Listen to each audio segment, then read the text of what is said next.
Hello दोस्तों, आज के वीडियो में हम बात करने वाले हैं कुछ ऐसे इम्पोर्टेंट क्वेश्चन के ऊपर जो कि सीडीपी पे आधारित होने वाले हैं। और ये सभी क्वेश्चन उन सभी लोगों के लिए काफ़ी ज़्यादा इम्पोर्टेंट होने वाले हैं जो कि सीटेट की तैयारी करते हैं। तो बिना देर किए करते हैं आज का वीडियो स्टार्ट।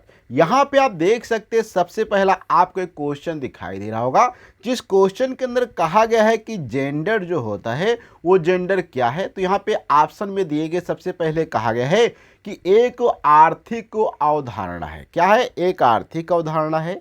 या फिर यहाँ पे कहा गया है कि एक जैविक निर्धारक है। या फिर कहा गया है एक मनोवैज्ञानिक सत्ता है।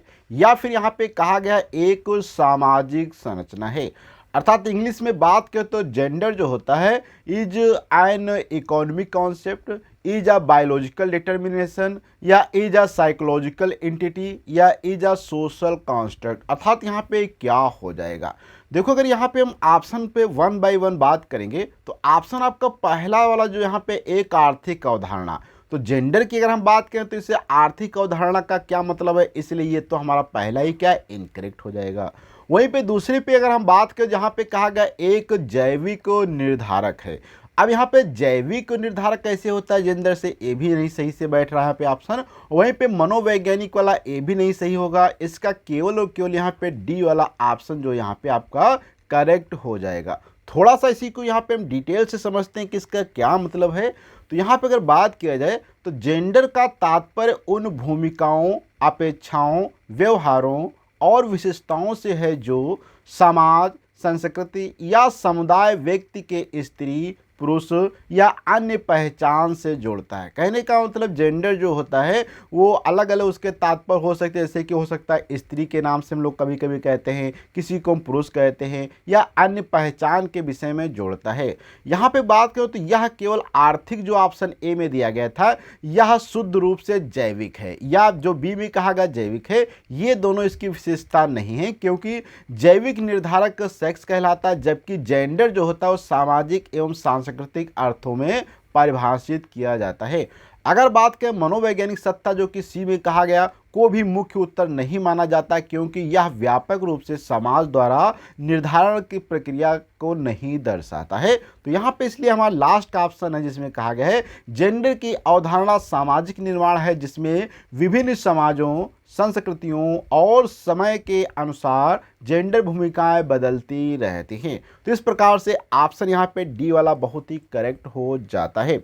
अब यहाँ पे हम अगले क्वेश्चन पे बात करते हैं नंबर 2 पे, जिसमें कहा गया है कि निम्नलिखित में से कौन विकास के व्यापक आयामों की सही पहचान करता है। अर्थात विकास जो होता है उसके सही आयामों की पहचान करता है। तो ऑप्शन में कहा गया सामाजिक, शारीरिक, व्यक्तिगत या स्व। इस अर्थात ऑप्शन में कहा गया सामाजिक, शारीरिक या व्यक्तित्व को परिभाषित करता है, या शारीरिक, संज्ञानात्मक, सामाजिक और संवेगात्मक को, या संवेगात्मक, बौद्धिक, आध्यात्मिक, या शारीरिक, व्यक्तिगत, आध्यात्मिक एवं संवेगात्मक। अर्थात यहाँ पे कहा गया कौन से विकास के आयामों को सही से पहचान करता है।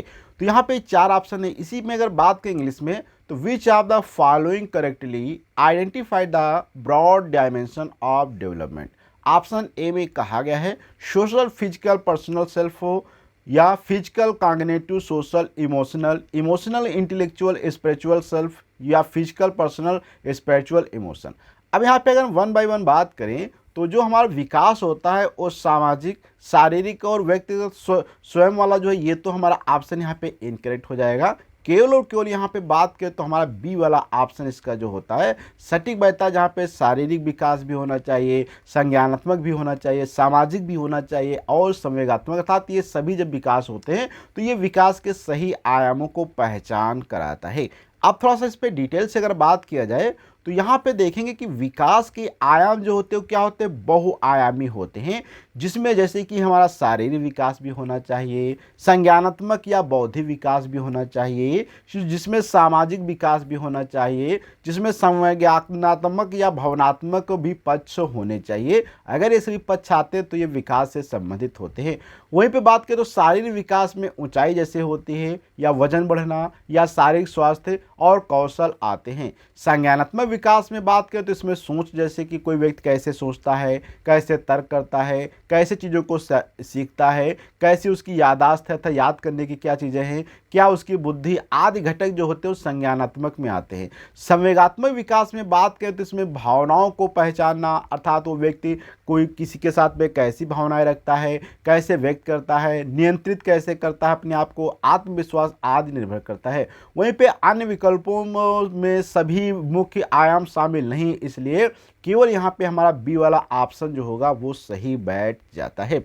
अब यहाँ पे हम अगले क्वेश्चन पे बात करते हैं, जिसके अंदर कहा गया है कि बुद्धि के बारे में निम्नलिखित कथनों में से कौन सा सही। अब बुद्धि के विषय में यहाँ पे कौन सा होगा, अर्थात तो which of the following statement about intelligence is correct. क्या होगा, बुद्धि जो होती बहुआयामी है, जिसमें बुद्धि परीक्षाओं के द्वारा पूर्ण रूप से में ना की जाने वाली कई योग्यताएं शामिल होती। कहने का मतलब बुद्धि जो होती है वो क्या बहुआयामी होती है, जिसमें बुद्धि जो होती है परीक्षाओं के द्वारा पूर्ण रूप से परिमेय ना की जाने वाली कई योग्यताएं इसमें शामिल होती है। बी में कहा गया बुद्धि आबसारी रूप से सोचने की योग्यता है, या सी में कहा गया बुद्धि अनुभव के परिणाम के रूप में व्यवहार में एक अपेक्षाकृत स्थायी योगदान या स्थायी परिवर्तन है, या फिर कहा गया बुद्धि एक आनुवांशिकी जो होता है विशेषक है, जिसमें मानसिक गतिविधियों जैसे स्मरण एवं तर्क शामिल होते हैं। देखो यहाँ पे अगर हम बात करें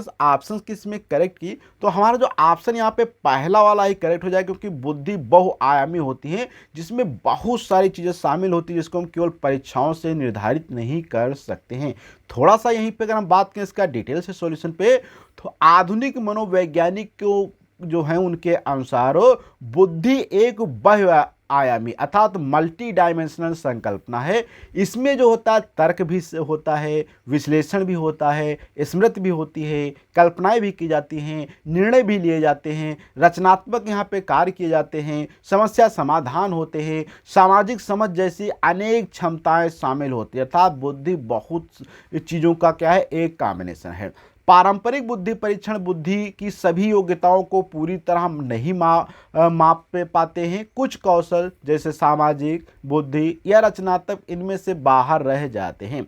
अर्थात कहने का मतलब जो पुराने तरीके उनमें से आप बुद्धि को सही तरीके से नहीं मेजर कर सकते। अगर मेजर करते तो उसमें से जैसे कि सामाजिक जो उनकी बुद्धि होती है या रचनात्मक बुद्धि, इनको हम आसानी से मेजर नहीं कर सकते। वहीं पे विकल्प बी में केवल आबसारी सोच पर केंद्रित है, लेकिन बुद्धि जो होता है इसके अलावा भी कई क्षमताओं का समूह, इसलिए ऑप्शन बी इनकरेक्ट हो जाएगा। सी में कहा गया अधिगम अर्थात लर्निंग के परिभाषाओं को दर्शाता है, बुद्धि का नहीं। अर्थात जो अधिगम होता है वो लर्निंग को अर्थात दर्शाता है, वो बुद्धि को नहीं दर्शाता है। विकल्प डी में कहा गया बुद्धि केवल आनुवांशिकी विशेषता नहीं है। आनुवांशिकी कहाँ है भाई, ये तो यह सामाजिक सांस्कृतिक और वातावरणीय कारकों से भी क्या होती है, प्रभावित होती है। इसका मतलब ऐसा नहीं कि अगर आपके पिता बहुत ही महान हैं, उनकी बहुत ज़्यादा बुद्धि, तो आपका लड़का का भी क्या बहुत ज़्यादा इंटेलिजेंस होगा, क्योंकि ये आनुवांशिकी पे निर्भर नहीं करता। ये जो होता है समाज पे भी निर्भर करता है कि किस प्रकार से समाज में, कौन से समाज में आप रहते हैं, कैसा आपका सांस्कृतिक वहाँ पे नेचर है, कैसा आपको वातावरण मिलता है, उसके आधार पे आपकी बुद्धि डेवलपमेंट होगी।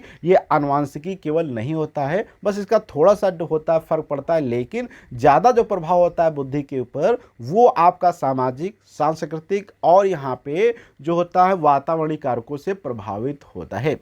अब यहाँ पे क्वेश्चन नंबर 4 पे बात करते हैं, निम्नलिखित में से कौन सा प्राथमिक सामाजिकरण का माध्यम है। अर्थात जो सामाजिकरण होता है उसका प्राथमिक माध्यम का है। ऑप्शन में कहा गया मीडिया, परिवार, विद्यालय या सरकार। क्या होगा, इंग्लिश में बात करें तो which of the following is a primary agency of socialization, media, family, school या गवर्नमेंट। अब यहाँ पे जो सबसे अगर बात करें तो देखो मीडिया जो होता है हमारा ये प्रारंभिक नहीं होता है। प्रारंभिक जो होता है वो हमारा केवल यहाँ पे परिवार होता है, इसलिए ऑप्शन यहाँ पे बी करेक्ट हो जाएगा। विद्यालय, सरकार वगैरह सब द्वितीयक में आते हैं। तो अब यहाँ पे थोड़ा सा इसका डिटेल से सॉल्यूशन पे बात करें तो जो सामाजिकरण की वह प्रक्रिया है जिसमें व्यक्ति समाज के मूल्यों, नॉर्म्स, भाषा, व्यवहार और संस्कृति को जो है सीखता है, तो वो सामाजिकरण की प्रक्रिया कहलाती है। प्राथमिक सामाजिकरण जो होता है, जिसमें जीवन के शुरुआत में होता है, जिसमें बच्चा सबसे पहले अपने परिवार से सीखता है, माता पिता से, भाई बहन से, और घर का माहौल उसकी सोच, भावनाओं और व्यवहारों को आकार देता है। वहीं पे बात की जैसे कि स्कूल है, मीडिया है, सरकार है आदि, ये जो माध्यम होते हैं बाद में आते हैं जब बच्चा समाज की बड़ी दुनिया से जुड़ता है। अर्थात ये द्वितीयक यहाँ पे जो होते हैं, तो परिवार सबसे महत्वपूर्ण और पहला सामाजिक माहौल है जहाँ बच्चा प्यार, समर्थन, भाषा, नैतिकता आदि सीखता है। तो ये हमारे प्राथमिक जो होते हैं सामाजिकरण के घटक होते हैं। अब यहाँ पे हम बात करते हैं क्वेश्चन नंबर 5 पे, जिसमें कहा गया है कि जीन पियाजे के सिद्धांत का प्रमुख प्रस्ताव है कि, अर्थात जीन पियाजे का प्रमुख सिद्धांत है, क्या सिद्धांत है? बच्चों की सोच गुणात्मक रूप से वयस्कों से भिन्न होती है, या बच्चों की सोच वयस्कों से निम्न होती है, बच्चों की सोच वयस्कों से बेहतर होती है, बच्चों की सोच मात्रात्मक रूप से वयस्कों से भिन्न होती है। बहुत ही अच्छा क्वेश्चन है। इंग्लिश में बात करें तो द मेन पर्पस ऑफ या main proposition of gene Piaget's theory is that children's thinking is the qualitatively different from the adults. Children thinking is inferior to adult. Children thinking is better than adult. Children thinking is only quantitatively different from the adults. क्या हो जाएगा? अब यहाँ पे हम आते हैं तो इधर ऑप्शन में आना है, तो ऑप्शन फर्स्ट जैसे कि यहाँ पे देखेंगे तो फर्स्ट वाला हमारा करेक्ट हो जाएगा, क्योंकि बच्चों की जो सोच होती है वो गुणात्मक रूप से वयस्कों से क्या होती है? भिन्न होती है। थोड़ा सा यहाँ पे अगर हम डिटेल से बात करें तो जीन पियाजे के संज्ञानात्मक विकास सिद्धांत के अनुसार बच्चों की सोच और समझ का तरीका, प्रक्रियाएं और संरचना वयस्कों से मूल रूप से क्या होती? भिन्न होती हैं। वो मानते हैं कि बच्चों की सोच गुणात्मक यानी क्वालिटेटिव रूप से अलग होती है, ना कि केवल डिग्री अर्थात मात्रा या स्तर में निर्भर करती है। पियाजे के अनुसार बच्चों के तर्क करना, कल्पना, समस्याओं का समाधान करने का तरीका, किसी विषय को समझने और निर्मित करने की प्रक्रिया वयस्कों की सोच से अलग चरणों में खास तरीके से होती है। उनका मानना है कि मानसिक प्रक्रियाएं समय के साथ बदलती है और बच्चे अपनी समझ स्वयं निर्माण करते हैं, ना कि बस वयस्कों के जैसे ही सोचते हैं। तो ये इनका बहुत ही अच्छा यहाँ पे सिद्धांत था। अब यहाँ पे बात करते क्वेश्चन नंबर 6 पे, जिसके अंदर कहा गया है कि निम्नलिखित में से कौन सा पूर्व क्रियात्मक अवस्था काल के बच्चे को विशिष्ट करता है? कौन सा करता है पूर्व जो होती है यहाँ पे क्रियाकाल? तो इसमें देखेंगे क्रियात्मक, तो विचारों की अनुक्रमणीयता को, वर्तुल प्रतिक्रिया, लक्ष्य निर्देशित व्यवहार या विलक्षित अनुकरण। इंग्लिश में बात करें तो which of the following characteristics a child in the pre operational stage? क्या होती है? Irreversibility of the thought, circular reactions, goal directed behaviour या डिफर्ड इमिटेशंस क्या होगा? तो यहाँ पे अगर बात करते हैं ऑप्शन इसका जो यहाँ पे देखेंगे तो इसका ऑप्शन जो होता है यहाँ पे फर्स्ट वाला बहुत ही करेक्ट बैठता है। अब हम देखते हैं फर्स्ट ऑप्शन ही क्यों करेक्ट है, दूसरे ऑप्शन यहाँ पे क्यों नहीं करेक्ट है। अगर बात करें तो पूर्व क्रियात्मक अवस्था था प्री ऑपरेशनल स्टेज होती है, जिसे जीन पियाजे के संज्ञानात्मक विकास सिद्धांत में से 2 से 7 वर्ष के लिए बनाया गया है। इसमें बच्चे सोचने की प्रक्रिया में अनुक्रमणीयता दिखाते हैं। इसका अर्थ है कि वे किसी कार्य या विचार को उल्टे क्रम में सोचने या पलटने में असमर्थ होते हैं। फॉर एग्जाम्पल, वे नहीं समझ पाते कि अगर पानी को एक बर्तन से दूसरे बर्तन में डाला जाए तो फिर वापस करें तो मात्रा वही रहेगी। इसी प्रकार से जो हमारा ऑप्शन बी में कहा गया वर्तुल प्रक्रिया, तो ये जो होती है संवेदी मोटर अवस्था में पाई जाती है, और लक्ष्य निर्देशित व्यवहार जो कहा गया जो कि संवेदी मोटर और प्रारंभिक अवस्था के बच्चों में पाई जाती है, और डी में कहा गया विलक्षित अनुसरण जो कि पहले ही अवस्था से संबंधित है। इसलिए यहाँ पे पूर्व क्रियात्मक अवस्था की सबसे प्रमुख विशेषता बच्चों की सोच में अनुक्रमणीयता यानी विचारों को पलटना या उलट देना मुश्किल हो जाता है। कहने का मतलब बच्चों को अगर आप पलट देंगे प्रोसेस को या उल्टा बताने लगेंगे तो वो चीज़ों को आसानी से समझ नहीं पाते हैं। ये सबसे बड़ी प्रॉब्लम होती है जो कि प्री ऑपरेशनल स्टेज के लिए। अब यहीं पे बात करते हैं क्वेश्चन नंबर 7 पे, जिसमें कहा गया है कि बच्चों और उनके अधिगम के संदर्भ में निम्नलिखित कथनों में से कौन सा सही है? कौन सा सही होगा? बच्चों को अधिगम हेतु प्रेरित करने के लिए उन्हें पुरस्कृत एवं दंडित करना चाहिए। अब देखो यहाँ पे दंड की बात आ गई है, रिवार्ड की बात आ गई है, तो ये तो ऑप्शन हमारा पहला इनकरेक्ट हो जाएगा, इसको यहाँ पे हम इनकरेक्ट मान लेते हैं। दूसरा कहा गया सभी बच्चे सीखने के लिए स्वाभाविक रूप से प्रेरित होते हैं तथा सीखने में सक्षम होते हैं, ये हमारा ऑप्शन यहाँ पे सही हो सकता है। अभी थोड़ा सा आगे देखेंगे, बच्चों को सीखने के लिए अभिप्रेरणा तथा सीखने के लिए उनकी क्षमता केवल आनुवंशिकता के द्वारा पूर्व निर्धारित करती है, ये तो बिल्कुल गलत बात हो गया, केवल ओनली की बात किया गया इसलिए गलत हो जाएगा। बच्चों की सामाजिक आर्थिक पृष्ठभूमि उनकी प्रेरणा एवं अधिगम क्षमता को नियंत्रित व सीमित करती है, जहां पे बाउंड्री की बात किया जाए, लिमिटेशन की बात किया जाए, वो भी गलत हो जाएगा। तो इसलिए यहाँ पे हमारा ऑप्शन केवल यहाँ पे बी वाला करेक्ट हो जाता है। थोड़ा सा यहाँ पे डिटेल से बात करें तो शोध और शिक्षा शास्त्र के अनुसार हर बच्चा जन्मजात जिज्ञासु और सीखने के लिए प्रेरित होता है। बिल्कुल बात सही है, क्योंकि जब बच्चे का जन्म होता है उसके बाद बच्चा हमेशा सीखने के लिए जिज्ञासु रहता है। बच्चों की सीखने की क्षमता किसी बाहरी इनाम या दंड पर निर्भर नहीं है, बल्कि उनके स्वभाव, रुचि, जिज्ञासा और अनुभव पर आधारित है। कहने का मतलब बच्चे को अगर आप पुरस्कार देते हैं या दंड देते हैं तो बच्चा वो सीखने नहीं लगेगा, केवल वो दंड से डरेगा। सीखता है तो उसके आंतरिक जो उसका स्वभाव होता है, कैसी रुचि है, क्या जिज्ञासा है, ये उसके ऊपर निर्भर करता है। सीखने की क्षमता केवल आनुवंशिकता से पूर्व निर्धारित नहीं होती। कहने का मतलब अगर मान ले कोई वैज्ञानिक है तो उसका लड़का भी वैज्ञानिक होगा, ऐसा कोई जरूरी नहीं है। ये तो उसके वातावरण, सामाजिक अनुभव, शिक्षक का मार्गदर्शक सहयोग आदि की भूमिका अत्यंत महत्वपूर्ण होती है।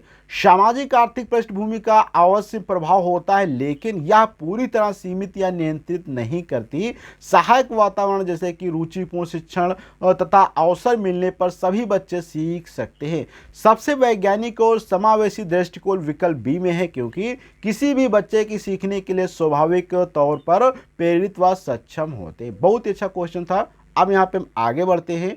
अगला क्वेश्चन दिया गया है जो कि 8 नंबर पे है, जिसमें कहा गया है कि प्रगतिशील शिक्षा में बच्चों को किस तरह से देखा जाता है। अर्थात जो प्रगतिशील होता है अर्थात प्रोग्रेसिव एजुकेशन में जो होता है बच्चे को किस प्रकार से देखा जाता है, तो खाली स्लेटों के रूप में अर्थात आप ब्लैंक स्लेट के रूप में देखा जाता है, या छोटे वयस्कों के रूप में देखा जाता है अर्थात एज ए लिटिल एडल्ट के रूप में, या निष्क्रिय अनुक्रमकर्ताओं के रूप में अर्थात आप पैसिव इमिटेटर के रूप में, या सक्रिय अन्वेषकों के रूप में एज ए एक्टिव एक्सप्लोजर के रूप में देखा जाता है। किसके रूप में देखा जाता है? तो यहाँ पे अगर बात करें इसके ऑप्शंस की, तो जहां पे देखिए फर्स्ट में कहा गया एज अ ब्लैंक स्टेट, ये तो गलत हो जाएगा। वहीं पे कहा छोटे वयस्कों के रूप में, ये भी गलत हो जाएगा। निष्क्रिय जहां पे इनएक्टिव की अर्थात पैसिव बात किया जाए तो हमेशा गलत होगा। यहाँ पे ये एक्टिव है डी वाला ऑप्शन, इसलिए डी यहाँ पे करेक्ट हो जाएगा। थोड़ा सा यहाँ पे एक्सप्लेनेशन की बात किया जाए तो प्रगतिशील शिक्षा दर्शन के अनुसार अर्थात प्रगतिशील शिक्षा दर्शन के अनुसार अगर यहाँ पे बात करें तो बच्चों को सीखने की प्रक्रिया में मुख्य और सक्रिय भूमिका निभाने वाला माना जाता है। कहने का मतलब बच्चे जो होते हैं वो सीखने की प्रक्रिया में मुख्य भूमिका निभाते हैं और वे पर्यावरण पे, अनुभव, समस्याओं और नए प्रश्नों के प्रति स्वाभाविक जिज्ञासु होते हैं। बच्चे जानकारी को केवल दोहराते या निष्क्रिय रूप से ग्रहण नहीं करते हैं, बल्कि वे जांचते हैं, प्रयोग करते हैं, खोजते हैं और नए अर्थ का निर्माण भी करते हैं। शिक्षक यहाँ मार्गदर्शक होते हैं। बच्चा स्वयं प्रयास, तलाश और अन्वेषक के माध्यम से अपना ज्ञान बढ़ाता है। बाकी विकल्पों जैसे कि खाली स्लेट यहाँ पे दिया गया है, छोटे वयस्क या निष्क्रिय अनुकरणकर्ता, ये पारंपरिक या सीमित दृष्टिकोण को दर्शाते हैं जो कि प्रगतिशील शिक्षा के मूल उद्देश्यों से मेल नहीं खाते हैं। इसलिए यहाँ पे जहाँ पे सक्रिय बात की गई थी वही ऑप्शन यहाँ पे करेक्ट रहेगा। अब यहाँ पे आज का 9 नंबर क्वेश्चन है कि लेव वाइगोत्स्की के अनुसार अधिगम कैसा होता है। एक अनुवर्तित गतिविधि है, एक सामाजिक गतिविधि है, एक व्यक्तिगत गतिविधि है, एक निष्क्रिय गतिविधि है। अर्थात कैसी गतिविधि इसके विषय में कहा गया है। तो यहाँ पे अगर हम बात करें इंग्लिश में तो according to the Lev Vygotsky learning is a repetitive quantity. अब देखो रिपीटेटिव की बात की गई तो ये तो हमारे हिसाब से इनकरेक्ट हो जाएगा, क्योंकि रिपीट की बात आ सोशल एक्टिविटी, अब इसको अब देखते सही होगा कि नहीं होगा। एंड इंडिविजुअल एक्टिविटी, ये भी गलत हो जाएगा। आप पैसिव की बात किया गया, ये भी इनकरेक्ट हो जाएगा। तो यहाँ पे केवल और केवल हमारा क्या हो जाएगा, ऑप्शन बी वाला करेक्ट बैठेगा। थोड़ा सा डिटेल से बात किया जाए तो लेव वाइगोत्स्की का सामाजिक सांस्कृतिक सिद्धांतों अर्थात तो सोशियो कल्चरल थ्योरी यह मानता है कि अधिगम मुख्यतः सामाजिक प्रक्रिया है। कैसी प्रक्रिया? सामाजिक प्रक्रिया है। बच्चे अपने परिवेश से, वरिष्ठों से अर्थात अपने से बड़ों से, सहपाठियों अर्थात अपने दोस्तों से और संसाधनों के साथ संवाद व सहभागिता के माध्यम से ज्ञान का निर्माण करते हैं। अधिगम केवल अर्थात सीखना जो होता है लर्निंग, अधिगम केवल व्यक्तिगत या पुनरावृत्त या निष्क्रिय प्रक्रिया नहीं है, बल्कि यह संवाद, सहयोग, सांस्कृतिक अनुभव और सामाजिक सहभागिता से संपन्न होती है। वाइगोत्स्की का जोन ऑफ प्रॉक्सिमल डेवलपमेंट रहा ZPD भी यह दर्शाता है कि बच्चे किसी कार्य को दूसरों की सहायता से बेहतर तरीके से सीख सकते हैं।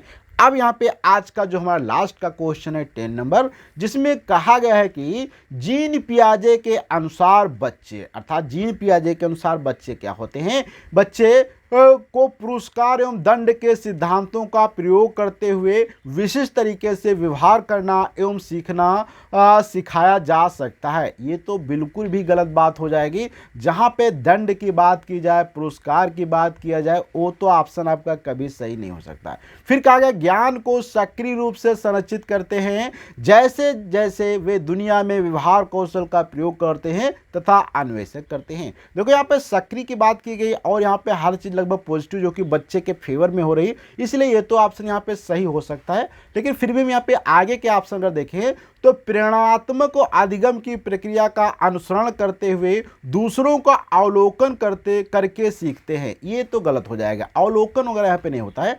को उद्दीपन अनुक्रिया संबंधों को सामायिक नियंत्रण के द्वारा एक विशिष्ट तरीके से व्यवहार करने के लिए अनुवर्तित किया जाए, ये भी गलत हो जाएगा। केवल यहाँ पे ऑप्शन आपका बी वाला करेक्ट बैठेगा। अब थोड़ा सा डिटेल से बात किया जाए तो जीन पियाजे के संज्ञानात्मक विकास सिद्धांत के मुताबिक बच्चे केवल ज्ञान का निष्क्रिय अनुसरण नहीं करते हैं, बल्कि वे अपने अनुभव, प्रयोग और वो पर्यावरण के संवाद कर सक्रिय रूप से ज्ञान का निर्माण करते हैं। वे प्रत्यक्ष व्यवहार, पर्यावरणीय जांच तथा लगातार नए अनुभवों से अपनी समझ हमेशा नवीनकृत और विस्तार करते हैं।